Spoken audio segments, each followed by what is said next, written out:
Olá, é a hora do chá. Você chegou e a casa encheu-se de fragrância. Aceita uma xícara? Oi, gente, tudo bem com vocês? Espero que tenham passado aí uma ótima semana, cheia de muitas bênçãos e muitos aprendizados. Meu nome é Giovana, para quem não me conhece, sejam todos muito bem-vindos ao canal Chá das 5. E já não se esqueça, vai deixando o seu like aí, comenta também. Se inscreva no canal, ative o sininho para receber as notificações e compartilhem com seus amigos e familiares. Com quem aí vocês acham que o vídeo vai fazer sentido, que vai ajudar de alguma forma, enfim. Antes da gente começar o nosso encontro hoje, eu gostaria de dar um recadinho rapidinho, né? Para quem ainda não sabe, recentemente eu fui convidada para ser colunista de uma revista, a revista Casa das Flores Uniflora. É do grupo Eco Uniflora, então se você não conhece, eu convido a conhecer, vou deixar o site deles aqui na descrição do vídeo.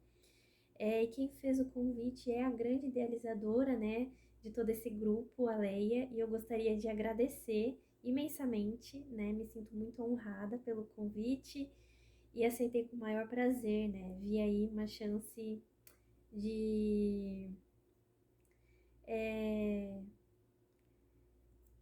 caminhar em direção, né, mais próxima do que eu acredito, do que eu quero pra mim, dos meus sonhos, né? Enfim, eu amo escrever, sempre amei escrever. Quem me conhece sabe. Teve uma época aí que eu escrevia muito fanfic. O meu Tumblr, né? Eu tenho ele desde 2013, 2014, se eu não me engano, por aí. Então, a escrita pra mim sempre foi um dos meios de comunicação que eu senti que contemplava bem, assim, sabe? Que contempla bem, aliás, né? O que eu sinto, enfim. Bom, eu tenho o maior prazer em escrever, né? Em conversar. Então, isso pra mim é incrível, né? Caiu como uma mão na luva, assim, digamos assim.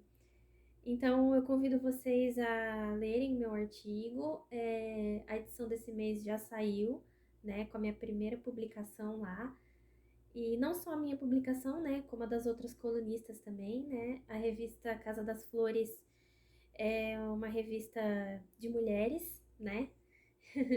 O que é ainda mais incrível, né? Cheia de mulheres incríveis, empoderadas e inspiradoras. Então, é uma honra ser reconhecida assim também e fazer parte desse grupo maravilhoso.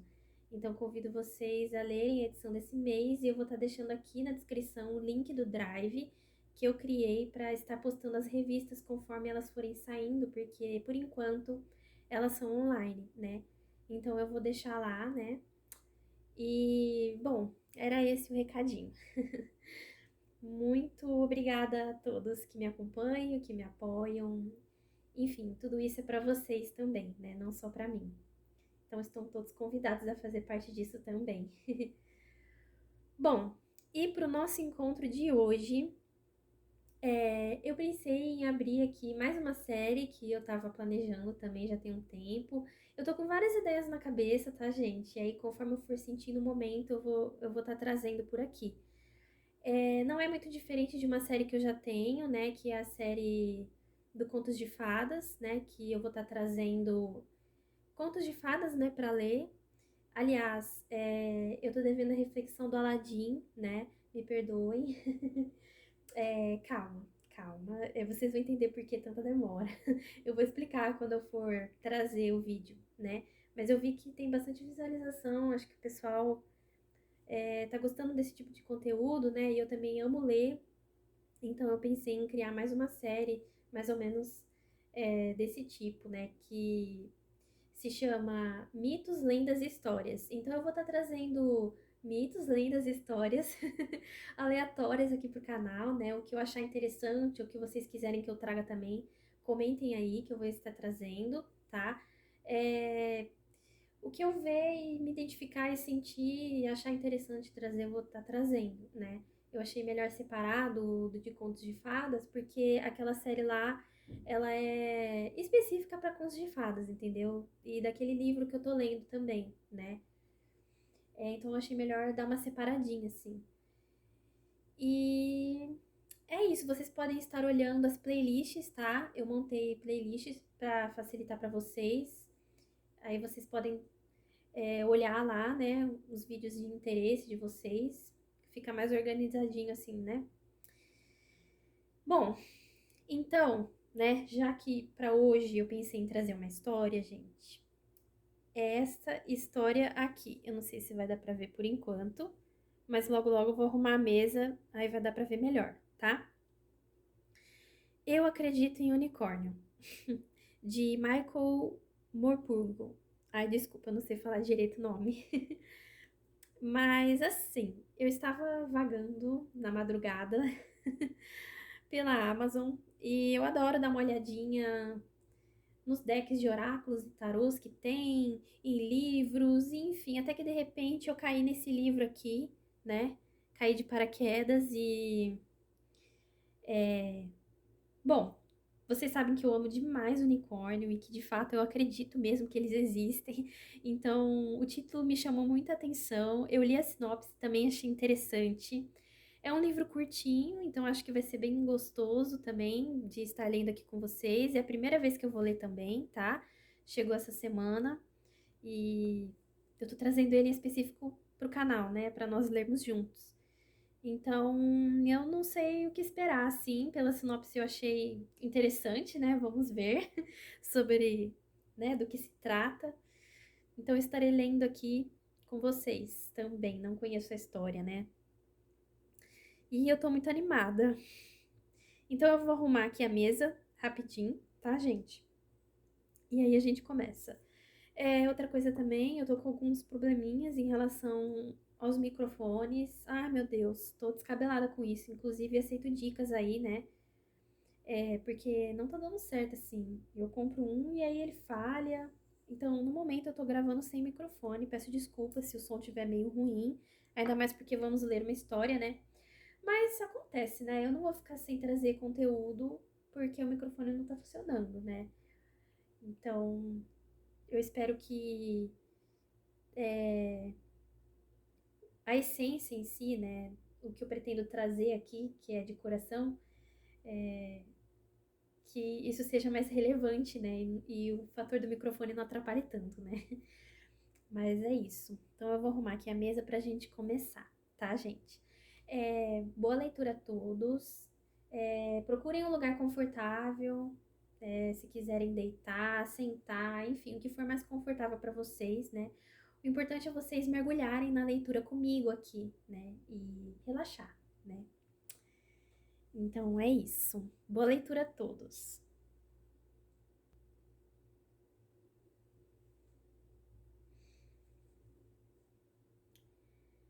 Eu acredito em unicórnio, de Michael Morpurgo, ilustrado por Gary Blighty.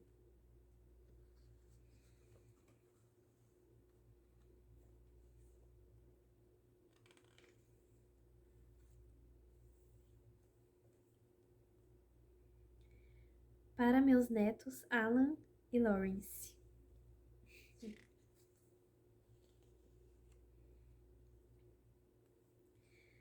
Meu nome é Thomas Porek. Quando vi o unicórnio pela primeira vez, eu tinha apenas 8 anos. E isso foi há 20 longos anos. Cresci e vivo até hoje numa aldeia que, pelo seu tamanho, pode ser considerada uma cidade. Escondida num vale distante, os viajantes que passam por ela dissertam acham que lá nunca aconteceu nada de importante, pois é uma cidadezinha pacata demais.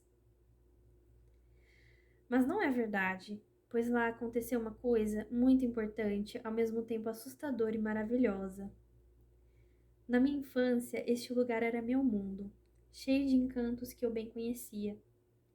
Eu era filho único, por isso passava a maior parte do tempo perambulando sozinho por todo lado. Conhecia cada ruela, cada poste de iluminação. Conhecia todas as casas e todos os seus moradores e também seus cães. Morávamos nos limites da cidade, numa casa de fazenda, e da janela do meu quarto eu avistava a torre da igreja, que se destacava acima dos telhados das casas. Nas tardes de verão, eu gostava de observar os bandos de andorinhões que voavam aos gritos em torno dela. Gostava do som grave do sino da igreja, que permanecia coando longamente no ar. Mas ir à igreja era diferente, fazia tudo para me esquivar dessa obrigação. Preferia ir pescar com meu pai, que também não gostava de igreja. Minha mãe e minha avó iam sempre, religiosamente. Com ou sem igreja, o domingo sempre era o melhor dia da semana. No inverno, meu pai e eu íamos escorregar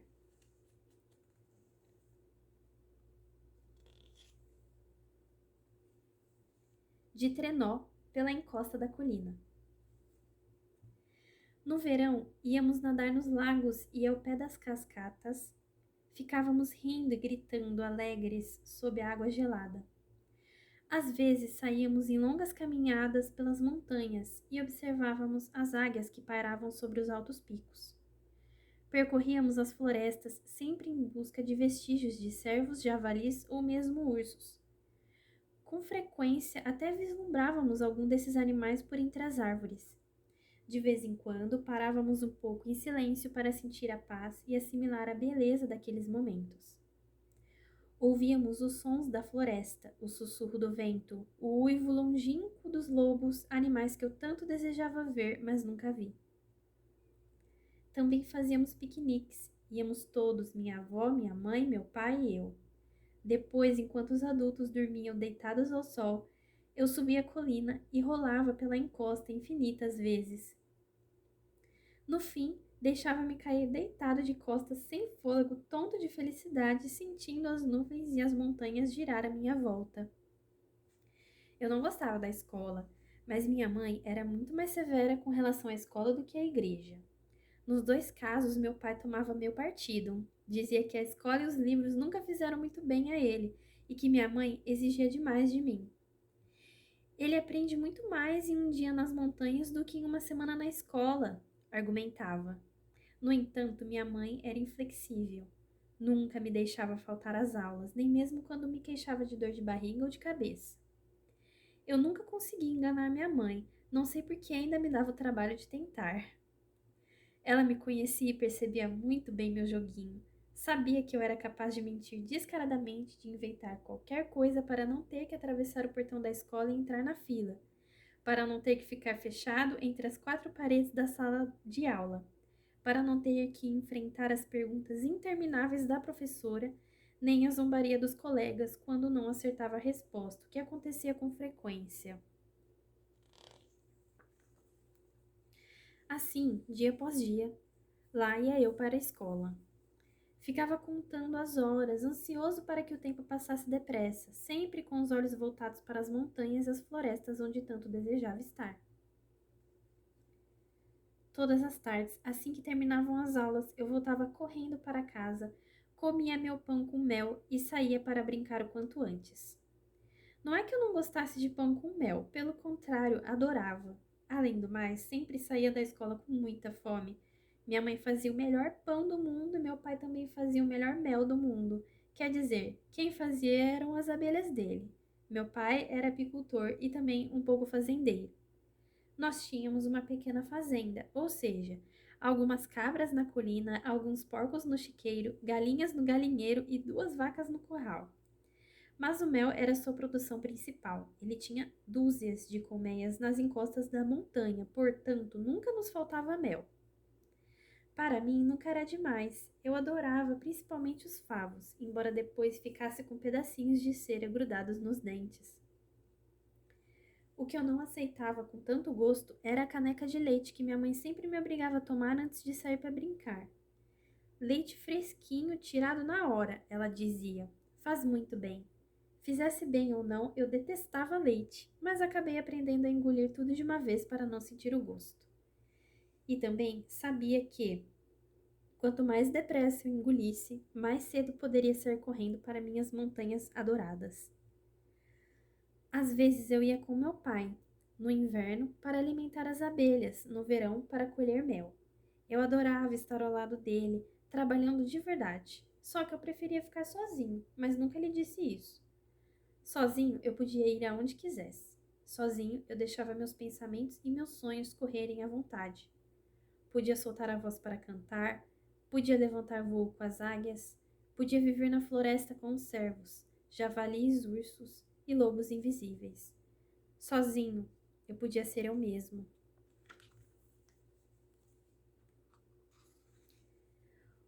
Uma tarde depois das aulas, estava terminando de tomar meu leite quando vi minha mãe vestir o casaco para sair. Preciso fazer compras, Thomas. Quer vir comigo? Detesto fazer compras, respondi. Eu sei, Thomas, ela disse. Por isso pensei em levá-lo à biblioteca. É um programa diferente. O dia está feio e chuvoso, não tem cabimento você sair perambulando por aí com um tempo desse.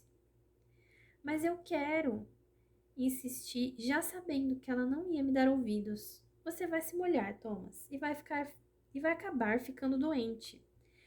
Além do mais, você só sabe ficar andando por aí escalando essas montanhas. Se não tomar cuidado, vai criar 4 patas e um par de chifres e vou acabar sendo mãe de um cabrito monteço. Nada disso, desta vez vamos à biblioteca. Não se preocupe, não precisa fazer compras comigo. Eu vou sozinha enquanto você fica na biblioteca. Parece que a nova bibliotecária sabe contar histórias lindas. Vai ser divertido. Não vai ser nem um pouco divertido, retruquei. Detesto histórias e, além do mais, nenhuma história linda. Já temos histórias demais na escola. Eu sabia que minha mãe não ia mudar de opinião. Sabia que, para mim, a batalha estava perdida. Mesmo assim, continuava lutando, continuava protestando veementemente enquanto ela me vestia o casaco. Vai ser bom para você, Thomas. Todo mundo diz que essa nova bibliotecária é maravilhosa. Todas as tardes ela conta histórias para as crianças que queiram ouvir. Mas eu não quero ouvir, protestei. Não vai ser bom para mim de jeito nenhum. Isso você só vai saber depois de ouvi-la, certo? Ela me segurou firme pela mão e nós saímos correndo pela rua debaixo da chuva. Não era bem ela que me puxava com força, minha mãe jamais faria isso. Era eu que ia arrastando os pés, resistindo ao máximo para mostrar que não me entregava facilmente, que estava indignado por ela tolher minha liberdade. Finalmente, em parte porque todo mundo estava olhando, desisti da luta desigual e fui andando ao lado dela como um cordeirinho. Percorremos toda a rua principal, passamos na frente da prefeitura, subimos as escadas e entramos no saguão da biblioteca. Minha mãe me ajudou a tirar o casaco encharcado e o sacudiu. Agora vá, Thomas, ela disse, alisando meu cabelo. Daqui a 1 hora mais ou menos venho buscar você. Divirta-se e comporte-se. E ela se foi. Eu ainda estava vacilante. Pela porta de vidro, vi um grupo agitado de crianças aglomerado no fundo da biblioteca. A maioria era da minha escola. Lá estava Frano, um menino de cabelo espetado. Lá estavam também Ana, Cristina, Dani, Antônio e uma dúzia de outras crianças. Não havia ninguém da minha classe. Não havia nenhum amigo meu. Todas aquelas crianças eram mais novas do que eu. Algumas eram até novas demais para ir à escola. Uns pirralhos, era assim que meu pai chamava as crianças daquela idade. Acabei resolvendo que não ia ficar, que ia embora antes que alguém me visse, que ia sair correndo para as montanhas. Mais tarde eu enfrentaria a fúria da minha mãe. Então notei que as crianças se empurravam e se acotovelavam, como se estivessem querendo ver melhor alguma coisa. De certo, era alguma coisa muito interessante, e como eu não conseguia enxergar o que as deixava tão ansiosas, resolvi me aproximar. Foi assim que me vi entrando na biblioteca, passando pelas estantes, caminhando na direção daquele monte de crianças agitadas no fundo da sala. Para que ninguém me visse, fiquei meio escondido atrás de uma estante, observando tudo a uma distância segura. Então as crianças começaram a se acomodar, sentando-se no tapete. Para minha surpresa e inexplicavelmente, ficaram todas quietas, imóveis e atentas. Foi nesse momento que o vi pela primeira vez sentado ali no fundo, um pouco adiante do grupo. Um unicórnio vivo de verdade. Ele estava sentado, imóvel, com os pés enfiados por baixo do corpo e a cabeça voltada para nós. Parecia estar olhando direto para mim. Sou capaz de jurar que seus olhos também sorriam para mim. Ele era totalmente branco, como são os unicórnios. A cabeça, o corpo, a crina e a cauda, tudo era branco, menos o chifre dourado e os cascos pretos. E seus olhos eram azuis e brilhantes. Depois de um instante, percebi que de fato não era um unicórnio de verdade. Era imóvel demais para ser real. Seu olhar era muito fixo e vidrado. De repente, senti muita raiva de mim mesmo por ter sido tão estúpido a ponto de acreditar que ele estivesse vivo. Eu sabia muito bem que não existiam unicórnios de verdade. Claro que sabia. Era evidente que aquele unicórnio era de madeira. Era uma escultura de madeira pintada. No entanto, mesmo bem de perto, ele parecia vivo.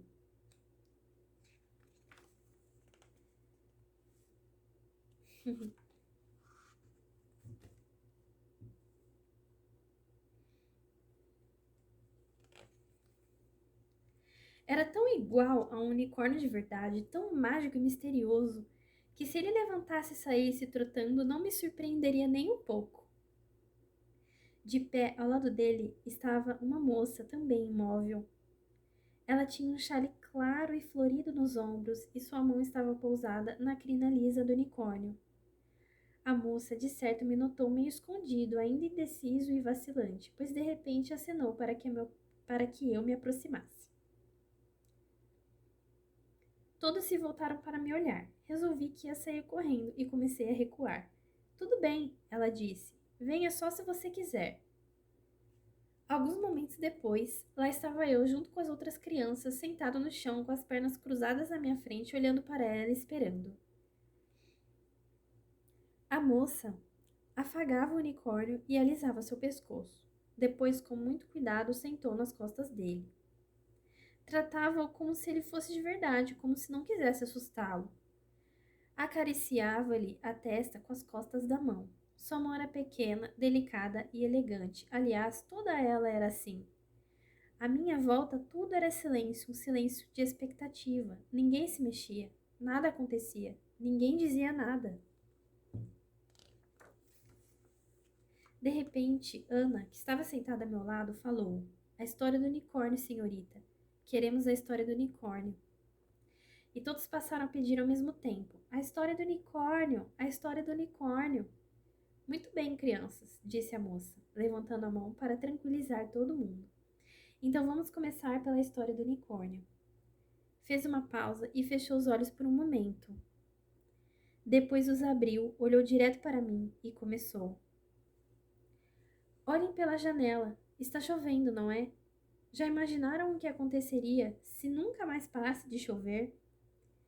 Esta história conta o que aconteceu há muito, muito tempo quando um dia começou a chover sem parar. Chovia, chovia e continuava chovendo. E tudo começou porque Deus ficou muito zangado ao ver que o mundo estava cheio de gente muito perversa. Uns não se importavam com os outros, nem com o belo mundo em que viviam. As pessoas tinham se tornado cruéis, egoístas e ambiciosas, e Deus resolveu lhes dar uma lição que elas nunca mais esqueceriam. Concluiu que a única maneira de fazer isso era destruir toda aquela gente má. Só que ele precisava ter a certeza de que as poucas pessoas que eram boas e generosas sobreviveriam. E os animais também, pois afinal nunca tinham feito nenhum mal, não é? Desse modo, tudo começaria de novo, o mundo teria uma nova chance. Então Deus foi ter com o homem mais sábio e bondoso do mundo, um velho chamado Noé. Pediu-lhe que construísse um barco bem grande, uma arca de madeira. Teria que ser imensa, pois além de Noé e sua família, a embarcação deveria abrigar um casal de cada espécie animal que houvesse na terra. Assim, Noé e sua família abateram as maiores árvores que encontraram, serraram a madeira em tábuas e começaram a construir uma arca gigantesca, exatamente como Deus tinha ordenado. A moça sentada no unicórnio tinha voz tão suave que precisei me inclinar para a frente para conseguir ouvi-la. Eu não queria perder uma palavra. É claro, ela continuou, que todos os vizinhos acharam que aquela família tinha enlouquecido para construir um navio no meio do campo, só mesmo perdendo o juízo. Noé e sua família não se importaram com os comentários. Ignoraram os vizinhos e continuaram sua obra. Levaram muitos e muitos anos para construir aquela arca enorme. Quando terminaram, saíram à procura dos animais e foram levando para dentro da arca 2 de cada espécie, um macho e uma fêmea. Eram leões, tigres, elefantes e girafas, vacas, porcos, carneiros e cavalos, cervos, raposas, texugos, lobos e ursos, wombates e cangurus. E também besouros, borboletas, gafanhotos e uma infinidade de outros insetos. No entanto, por mais que procurassem, não conseguiam encontrar nenhum unicórnio, muito menos um casal. Ora, como todas as crianças, os netos de Noé adoravam unicórnios. Passaram dias, semanas e meses vasculhando os campos e florestas à procura de unicórnios. Então a chuva começou a cair. Era uma chuva densa, pesada, uma chuva violenta e constante como ninguém jamais tinha visto. Abrigados na arca, que agora levava um casal de cada espécie animal, menos de unicórnios, Noé e sua família viam os lagos e rios transbordarem, viam a terra se inundar debaixo deles, até que sentiram a arca flutuar. Os vales transformaram-se em imensas torrentes. Todas as cidades e aldeias eram varridas pela água, juntamente com seus habitantes perversos. E a chuva continuou por dias e dias. A única coisa que se avistava da terra eram alguns cumes de montanhas aqui e ali. Apesar de estarem sãos e salvos dentro da arca, Noé e sua família não estavam nada felizes, sobretudo as crianças. E os unicórnios? Nós não salvamos os unicórnios. Elas choravam inconsoláveis.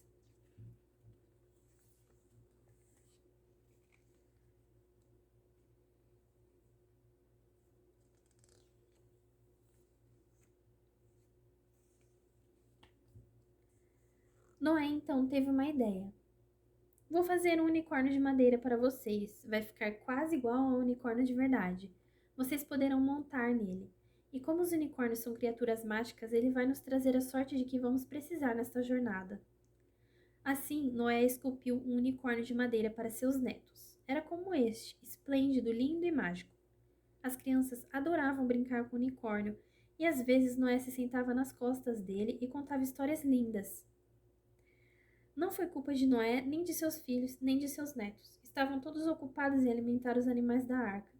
Ninguém viu, ninguém soube que do alto de uma montanha, os 2 últimos unicórnios que tinham sobrado na terra viram a arca passar flutuando. Eles relincharam e chamaram, se empinaram e agitaram as patas no ar, sacudiram a cabeça e balançaram a crina, mas foi inútil. A arca passou e desapareceu no horizonte.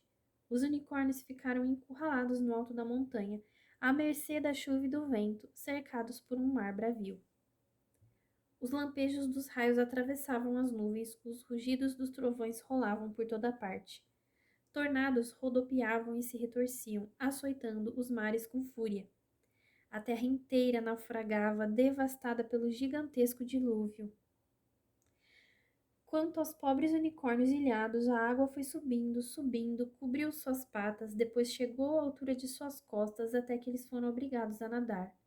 Nadaram durante horas, dias e semanas, então finalmente a chuva parou e o céu clareou, mas ainda não havia terra vista. Os unicórnios continuaram nadando, sempre na esperança de encontrar terra firme, mas isso nunca aconteceu. Depois de algum tempo, as águas foram baixando, e muito longe dos unicórnios, a arca de Noé encalhou no alto do monte Ararat. Conforme as instruções de Deus, Noé soltou os animais, 2 a 2, para que eles voltassem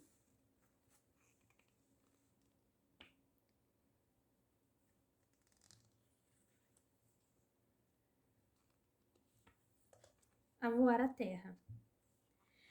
Eram animais de todas as espécies, desde gafanhotos até girafas. Com a madeira da arca, Noé construiu uma casa para morar com sua mulher e o resto de sua família se espalhou pelo mundo. Isso aconteceu há muito, muito tempo. Agora a Terra é habitada por milhões e milhões de pessoas, entre as quais vocês e eu. Assim, de certo modo, somos todos descendentes de Noé. Por alguns instantes, todos ficaram calados. Então, uma das crianças perguntou: O que aconteceu com o casal de unicórnios? Era isso que eu ia contar agora, a moça respondeu. Os 2 unicórnios continuaram nadando. Nadaram tanto durante tantos anos que no fim já não precisavam das pernas. Lentamente, muito lentamente, eles foram se transformando em baleias. Na forma de baleias, conseguiam nadar mais facilmente, podiam buscar alimento no fundo do mar quando sentiam fome. E é claro, podiam voltar à superfície quando tinham necessidade de ar. E ao longo dessa transformação, não perderam seus poderes mágicos nem seus chifres.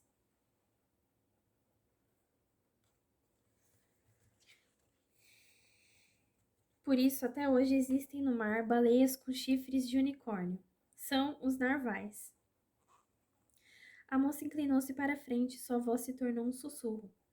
Às vezes, quando os narvais se cansam da imensidão do mar e sentem vontade de ver as crianças e ouvir sua risada, eles nadam até uma praia, em noite de lua cheia, e se transformam novamente em unicórnios. São unicórnios mágicos e magníficos, como este.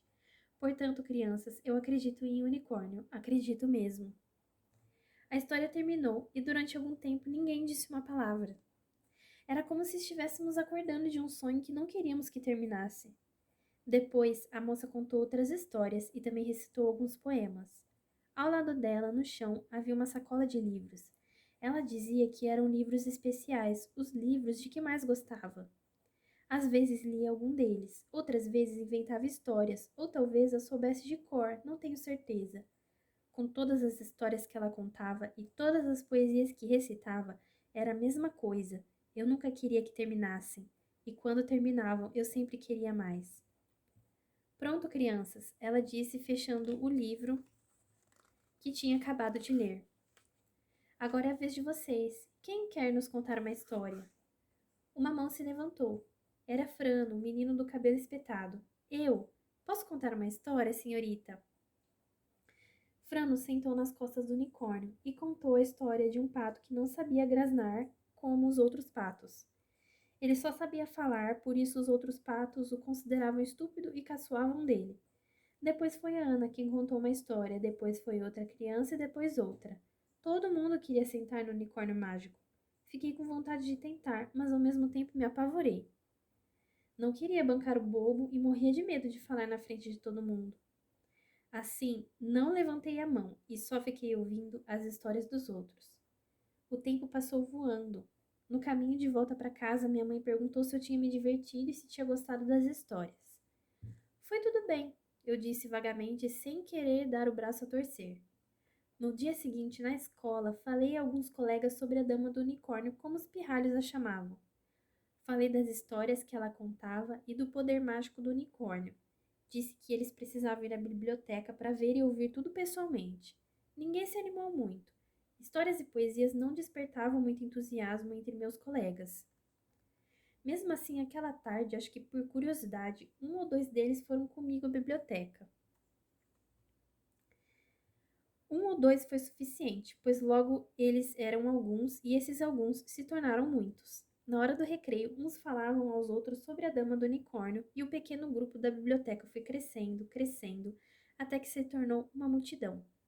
Saíamos da escola e descíamos correndo para a biblioteca para conseguir um bom lugar no tapete o mais perto possível do unicórnio e da dama do unicórnio. Ela nunca nos decepcionou. Todas as histórias que contava nos encantavam, mesmo as repetidas. Acho que era sua maneira de contar, como se cada um de nós fosse a única pessoa a quem se dirigia, e como se cada história não pudesse deixar de ser real e verdadeira, por mais improvável e fantástica que fosse. Ela parecia acreditar de fato em tudo que contava, então nós também acreditávamos. Todos os dias eu tinha uma vontade enorme de ir até o unicórnio mágico e contar uma história, como os outros faziam, mas não conseguia me livrar do medo, não conseguia criar coragem de levantar a mão. Uma tarde cheguei à biblioteca, antes de todo mundo, e me sentei no melhor lugar do tapete, bem perto do unicórnio. A dama do unicórnio enfiou a mão na sacola de livros especiais e tirou um livro que eu nunca tinha visto. Levantou-o para que todos vissem. Era um livro velho e meio desmantelado. A lombada estava colada com fita adesiva e a capa era tão encardida que mal consegui ler o título. Parecia até meio chamuscado, pois suas beiradas estavam escurecidas. Crianças, disse a dama do unicórnio, para mim este é o livro mais especial do mundo. É meu exemplar de A Pequena Vendedora de Fósforos, de Hans Christian Andersen. Lembram-se dele? Foi quem escreveu O Patinho Feio, não é? E A Rainha da Neve. Talvez vocês achem que este livro não vale grande coisa, mas eu ganhei do meu pai quando era menina. Por isso, para mim, ele é muito especial mesmo. Parece chamuscado. Alguém o queimou? Perguntei. Queimou sim, Thomas. Por quê? O que aconteceu? Ela demorou um pouco para responder. Uma sombra de tristeza passou por seu rosto. Então começou a falar e sua voz tremia tanto que pensei que ela fosse chorar.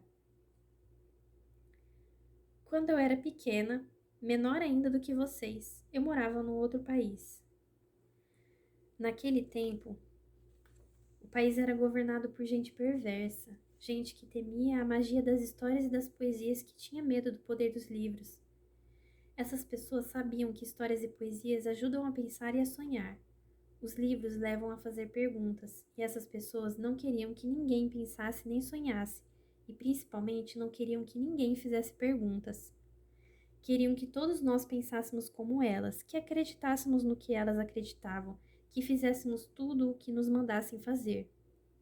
Um dia na minha cidade, essas pessoas entraram em todas as bibliotecas, livrarias e escolas e tiraram os livros de que não gostavam, que eram quase todos.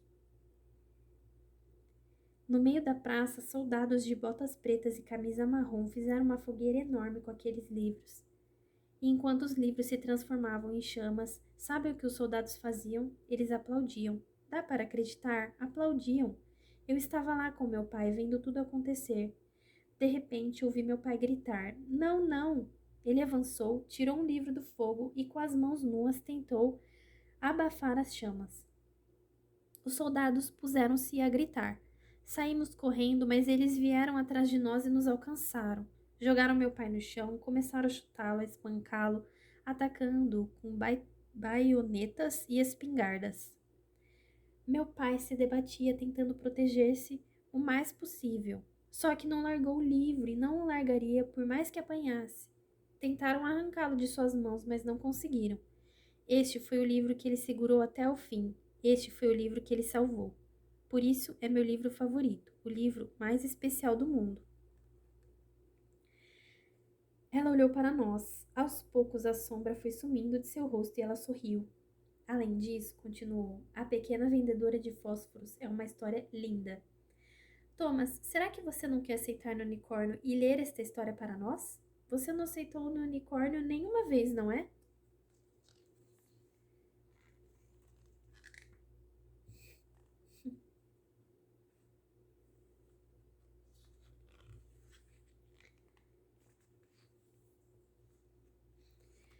Todos olhavam para mim, esperando.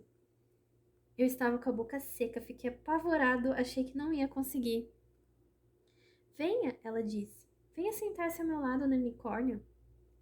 Na escola nunca fui boa em leitura em voz alta. Sempre gaguejava nas consoantes, principalmente no C.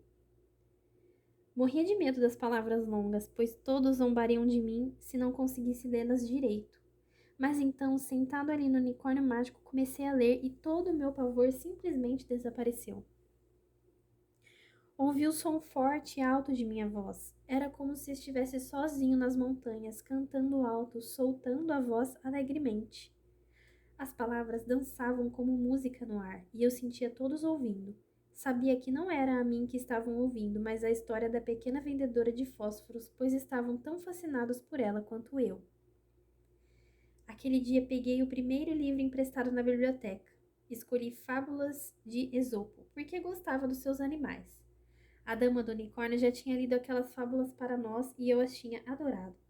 Na hora de dormir, quando minha mãe foi me dar boa noite, li as fábulas em voz alta para ela. Pela primeira vez, não foi ela que leu uma história para mim. Meu pai ficou ouvindo da porta e bateu palmas quando terminei. Foi mágico, Thomas. Mágico, ele disse. Seus olhos estavam cheios de lágrimas e eu imaginava que fossem de orgulho. Como era bom ele ter orgulho de mim. Aquela noite minha mãe me abraçou mais forte do que nunca. Nem conseguia falar de tão surpresa. Como era bom surpreender minha mãe. Então, uma manhã de verão, a guerra chegou a nosso vale.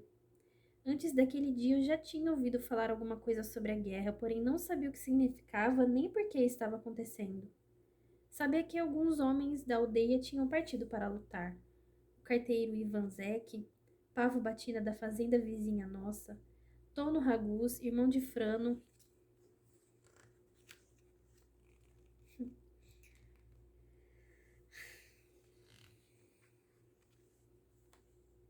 mas não sabia ao certo por que nem onde estavam. Algumas vezes tinha visto na televisão soldados andando em tanques pelas ruas, acenando e sorrindo com os polegares erguidos. Minha mãe dizia que aquilo estava acontecendo muito longe ao sul e que eu não precisava me preocupar porque logo tudo ia terminar. Numa de nossas longas caminhadas pela floresta, meu pai tinha dito que nós íamos acabar vencendo e que aquela guerra não chegaria à nossa aldeia. Lembro-me exatamente do momento em que ela chegou. Estava tomando café da manhã, ainda com a cabeça pesada de sono. Era dia de escola, um dia comum de escola. Como sempre, minha mãe estava me apressando para terminar. Como sempre, mandou que eu fosse abrir o galinheiro e dar comida às galinhas. Tínhamos uma galinha choca e eu estava tentando ver se os pintinhos já tinham nascido quando ouvi o barulho de um avião voando muito baixo.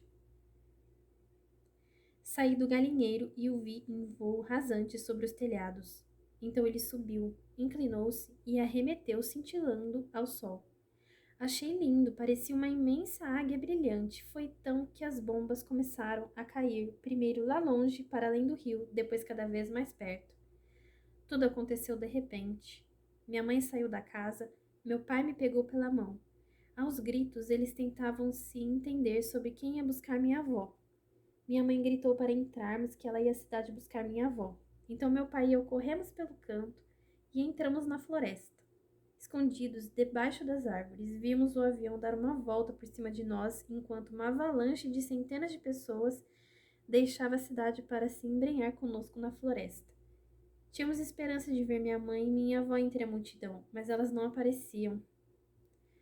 Além de já não lançar bombas, o avião ainda passou várias vezes em voo rasante sobre a cidade até que se elevou acima das montanhas e foi embora. Ficamos aliviados e felizes quando finalmente vimos minha mãe e minha avó atravessar o campo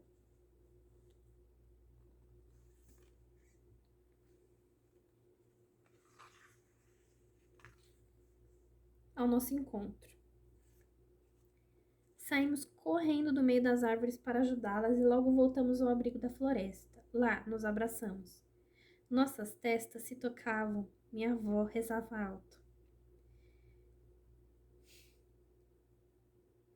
Minha mãe se balançava para frente e para trás, sem chorar, mas gemendo como se estivesse com muita dor. Acho que eu estava muito assustado para chorar.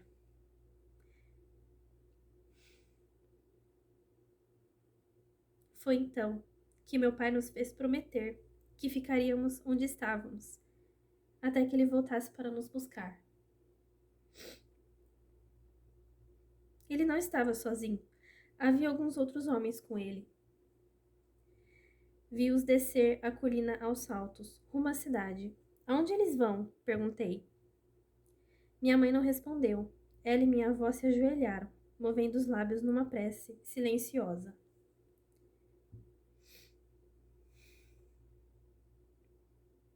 Fizemos o que meu pai tinha mandado. Ficamos onde estávamos. De lá, víamos tudo. Escondidos na floresta, víamos os tanques e os soldados se deslocando pelas estradas, atirando e explodindo tudo à medida que avançavam.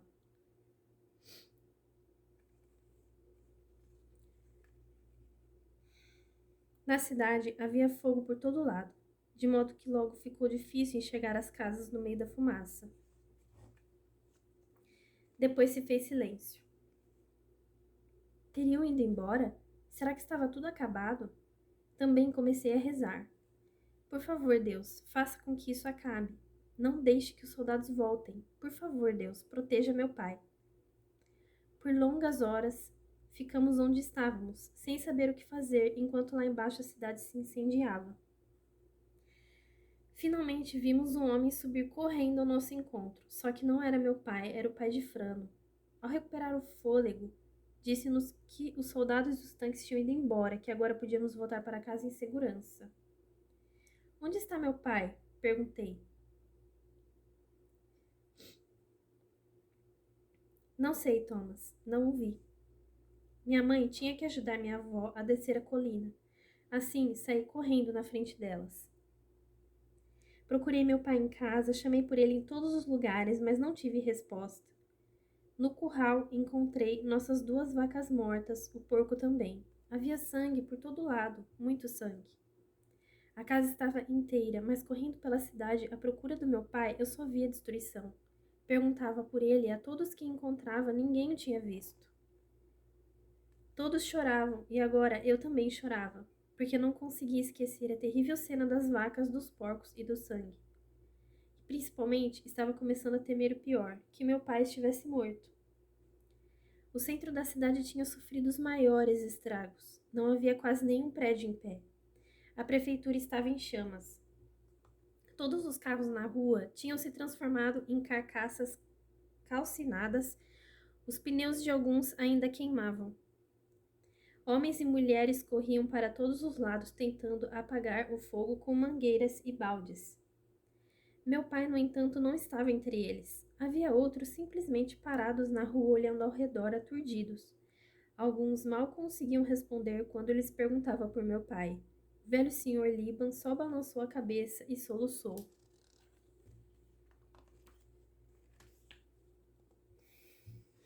Então, vi a biblioteca.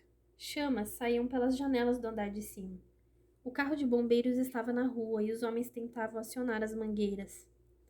Viram meu pai? Perguntei. Viram meu pai? Antes que eles respondessem, eu mesmo vi. Vi meu pai e a dama do unicórnio no mesmo momento. Estavam saindo da biblioteca com os braços carregados de livros. Procurei você por todo lado, gritei correndo para ele. Pensei que tivesse morrido. Ajudei-os a empilhar os livros nos degraus da escada. Meu pai e eu nos abraçamos com força. A dama do unicórnio olhava para o alto do prédio em chamas. Precisamos voltar para buscar mais, ela disse ofegante. Não vou deixar que eles queimem os livros. Não vou deixar. Meu pai foi subindo a escada com ela e eu quis ir junto. Não, Thomas, ele disse. Fique aqui, tomando conta dos livros que trouxemos. Os dois entraram correndo na biblioteca e depois de alguns minutos apareceram novamente com os braços carregados de livros. Uma multidão começou a se formar na praça.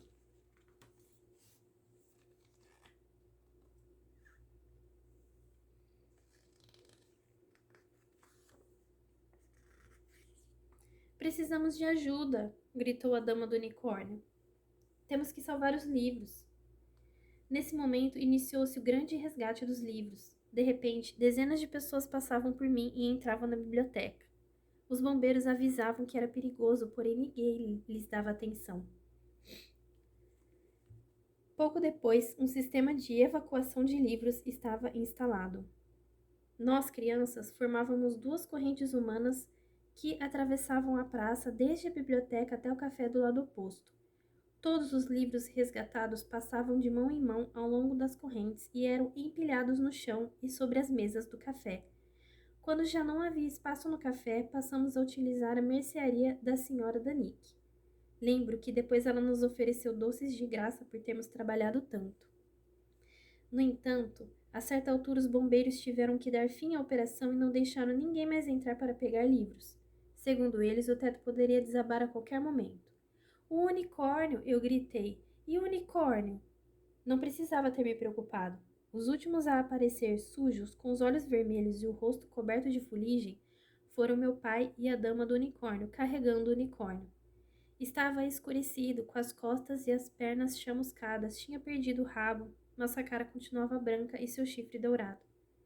Os dois vinham vergados sob seu peso, e eu subi a escada para ajudá-los. Enquanto descíamos juntos, todos aplaudiam e eu sabia que os aplausos eram também para o unicórnio. Quase sem fôlego, a dama do unicórnio sentou-se no unicórnio.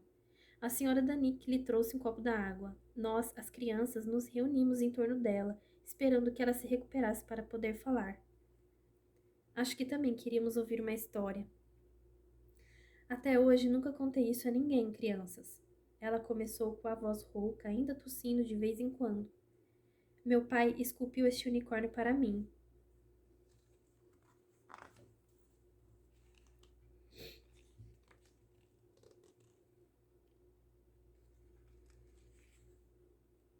quando eu era criança pequena. Dizia que ele era tão mágico quanto um unicórnio de verdade. Sempre suspeitei que fosse e hoje tenho certeza. Foi o unicórnio que protegeu os livros da biblioteca enquanto as chamas destruíam tudo à sua volta. Ele ficou ao lado dos livros e os salvou. Ela sorriu para nós e acrescentou, com a ajuda dos amigos, é claro. A moça levantou os olhos para o fogo devastador. Não se preocupem, crianças. Vamos restaurar o unicórnio, ele vai ficar branco de novo. Quanto à biblioteca, é apenas um prédio. Eles podem destruir prédios, não podem destruir sonhos. Prédios sempre podem ser reconstruídos. Vamos reconstruir nossa biblioteca, que talvez fique melhor ainda do que antes. Enquanto isso, só temos que encontrar um jeito de guardar todos os livros maravilhosos que conseguimos salvar. Que tal na minha casa? Disse Frano. Alguns podem ficar lá. E na minha casa também, disse Ana. Ótima ideia, disse a dama do unicórnio.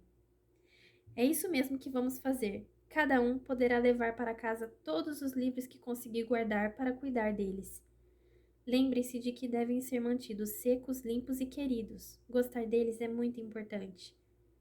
Daqui a 1, 2 ou 3 anos, quando esta guerra tiver terminado e quando tivermos nossa nova biblioteca, vamos trazer os livros de volta e também o unicórnio. E voltaremos a contar histórias como antes. Enquanto isso não acontece, que tal encontrarmos um outro lugar para contar nossas histórias? Ela se inclinou para a frente para que todos nós pudéssemos ouvir bem. Crianças, para isso basta fazermos com que esta história se torne realidade.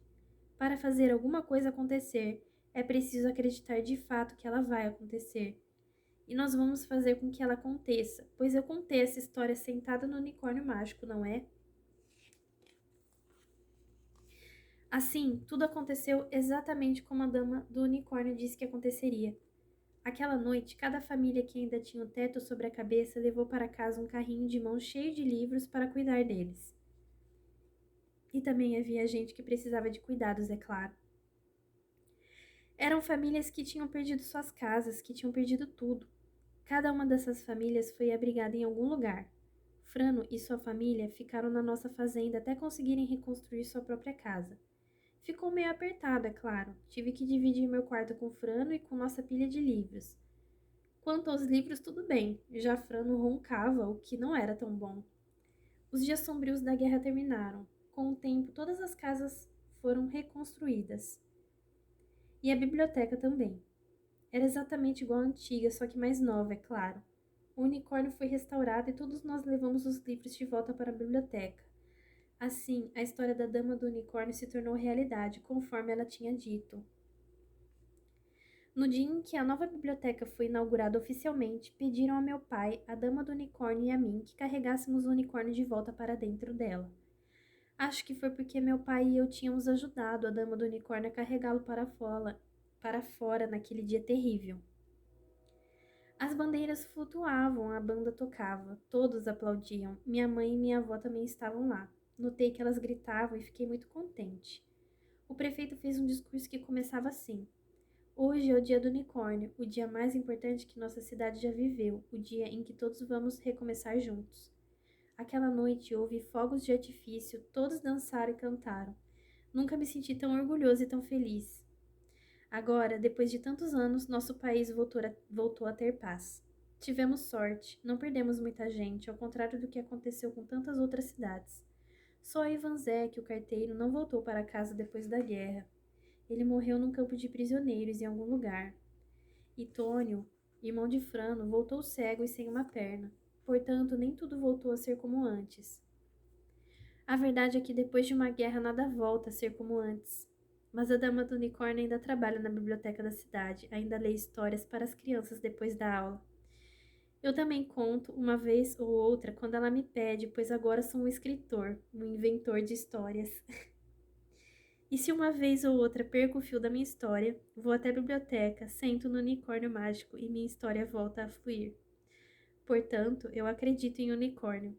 Acredito mesmo. Nossa, que lindo.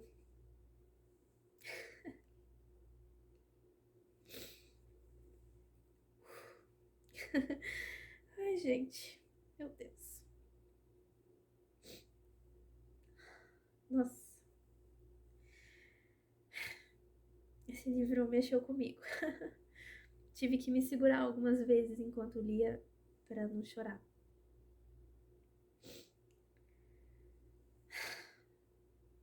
Muitas coisas. Bom, gente, espero que tenham gostado. Eu achei maravilhoso. Não tenho nem palavras. Uma história linda, né? Muito emocionante, assim. É sobre isso, né? Então é isso. Ficamos por aqui hoje. Tenha uma ótima semana, com dias muito abençoados, de muita magia, né? De muito amor. Moral da história: vamos acreditar no unicórnio, né? Vamos acreditar que eles existem. Porque a magia, ela tá presente, principalmente nos nossos corações, né? Principalmente quando a gente acredita, quando a gente sente que é real, né? Isso tem muito significado, isso tem muito valor, né? E tudo começa a acontecer. O impossível se torna possível, né? Diante de uma guerra, diante do caos, é possível e acontecem milagres, né? Quando a gente acredita no melhor das pessoas, no melhor das coisas, no nosso coração, em Deus, né? Em unicórnio. Eu acredito em unicórnio. Então, essa foi a história que eu trouxe aqui pra gente. Eu amei. Deixe nos comentários também. Opinem aí. Digam o que acharam, o que sentiram. E é isso. Vou ficar por aqui então. Um beijo, gente. Amo muito vocês. Fiquem com Deus. Que o unicórnio acompanhe vocês. Os guiem, os protejam sempre. E é isso. Um beijo. Até mais.